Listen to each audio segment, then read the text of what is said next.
Is Ukraine winning the war against Russia? An Infopod by Tale-Teller Club Publishing. No, Ukraine is not winning outright, but neither is Russia achieving its objectives. The war remains a brutal, high-cost stalemate as of late June 2026, with Russia making very slow territorial gains at enormous expense, while Ukraine demonstrates resilience through defensive successes, counteractions, and deep strikes. Territorial Situation: Russia controls roughly 20% of Ukraine, including pre-2022 holdings in Crimea and parts of Donbas, with minimal net changes recently. In 2025, Russia gained 4,000 to 5,000 square kilometers, mostly in the east, e.g. around Pokrovsk. In 2026 so far, gains have slowed dramatically. Russian forces advanced or infiltrated only 40 square kilometers from DEC 2025, May 2026 in some assessments, while suffering net losses in controlled territory due to Ukrainian counteractions.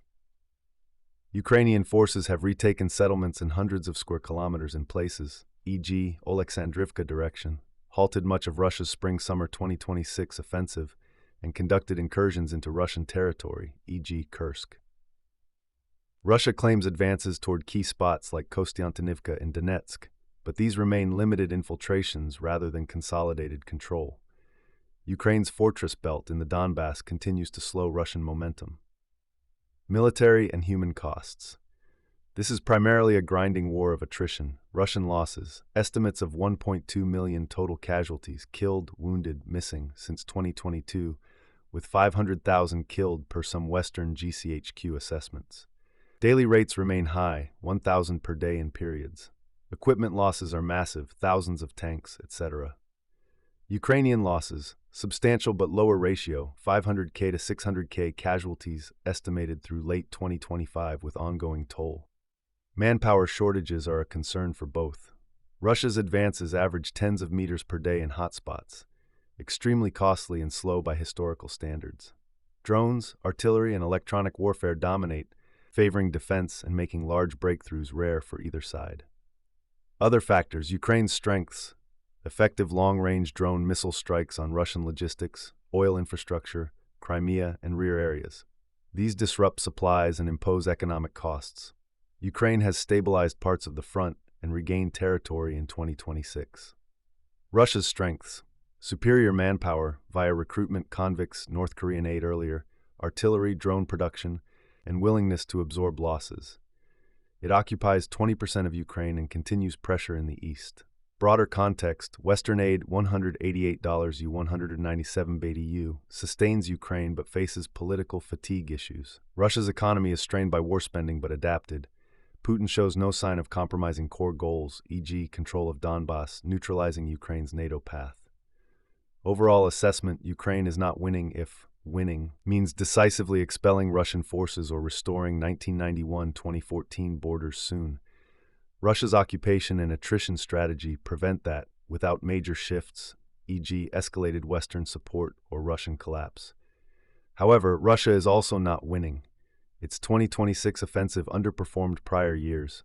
Ukraine is hitting deep targets effectively, and the human economic costs are unsustainable long-term for Moscow's maximalist aims.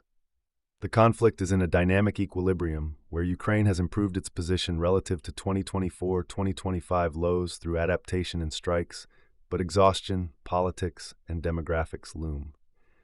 Diplomatic signals, e.g. mutual strike halts, exist, but incompatible goals make a clean resolution unlikely soon. The outcome will depend on endurance, aid, technology, and will, none of which point to a clear victor today. Are there any similar situations from War II?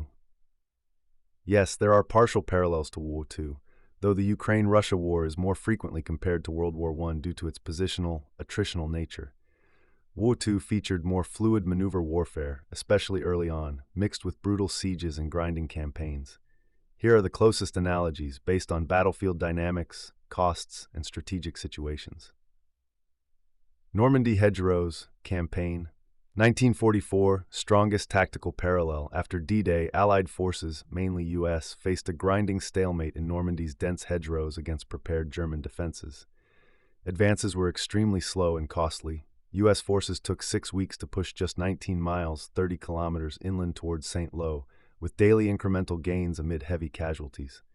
Similar to Ukraine, small unit assaults, high losses for limited territory, challenges with armor in constrained terrain, and reliance on attrition to wear down the defender before a breakout, Operation Cobra.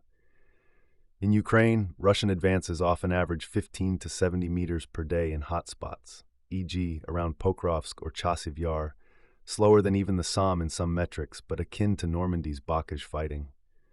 Drones and precision fires in Ukraine act like Wo-2 artillery air power in restricting movement. This shows how prepared defenses plus difficult terrain technology can turn a campaign into slow attrition, even for a superior force. The Allies eventually broke out through mass innovation, e.g. hedge-cutting tanks and air superiority, factors Ukraine is pursuing with strikes and Western aid. Eastern Front, 1941 to 1945. Scale and attrition, but different dynamics. The German-Soviet War on the Eastern Front offers the largest scale parallel, millions of casualties, vast territory, ideological stakes, and Ukraine is literally fought over much of the same ground, e.g. Donbas, Kharkiv regions. Early German advances, 1941 Barbarossa, rapid initial gains followed by overextension and failure to achieve quick victory, echoing Russia's 2022 Kiev push and shift to the east. Sieges and grinding battles, Leningrad nearly 900 days, Stalingrad, and urban fights like in Ukraine, e.g. Mariupol, Bakhmut, Avdiivka. Cities become fortresses where isolation and logistics matter hugely. Attrition, enormous casualties, Soviet side bore the brunt with 20+ million total deaths. Soviets eventually shifted to superior mass, reserves, and deep operations to push back. Key differences: two Eastern fronts saw massive maneuver phases, e.g. German Blitzkrieg, Soviet Bagration Offensive in 1944, with tank armies covering hundreds of kilometers. Ukraine's war is far more static positional due to drones, precision munitions, satellites, and dense minefields fortifications. More war wine on steroids than classic War II maneuver. Russia's current style resembles late-war German or Soviet positional offensives more than early Blitzkrieg. Russia's Ukraine campaign has already lasted longer than its entire fight against Nazi Germany, 1941 to 1945, with 1.2 million Russian casualties, far below two Soviet totals but the highest for any major power since 1945. Other echoes Battle of the Somme, but often referenced alongside Wo-2 attrition, used for Ukraine's slow pace, but Normandy is a better fit. Urban fortified fighting, Aachen, 1944, Manila or Berlin, high costs to clear defended cities, similar to Ukraine's eastern towns. Strategic overreach, Hitler's insistence on holding gains despite costs parallels some critiques of Putin's approach. Why the comparisons are imperfect. Technology, War II lacked cheap mass drones, real-time ISR, and widespread precision strikes that favor defense and make breakthroughs rarer today. 2 involved continental armies, with millions in maneuver. Ukraine is a high-intensity but more contained front with thousands of daily engagements. Politics, no equivalent to the total mobilization or unconditional surrender demands of War II allies versus Axis. In summary, the Normandy Bocage best captures the current slow, costly grinding in Ukraine, while the Eastern Front provides broader historical and geographic resonance. Wars evolve. Ukraine's defenders, like the Allies' Soviets, are betting that sustained attrition, innovation, and external support will eventually shift momentum, as happened in Wo II. However, prolonged stalemates risk exhaustion for both sides. These historical lessons underscore that winning often comes from endurance and adaptation, rather than quick, decisive battles. End of Infopod. More at isurvalen.com.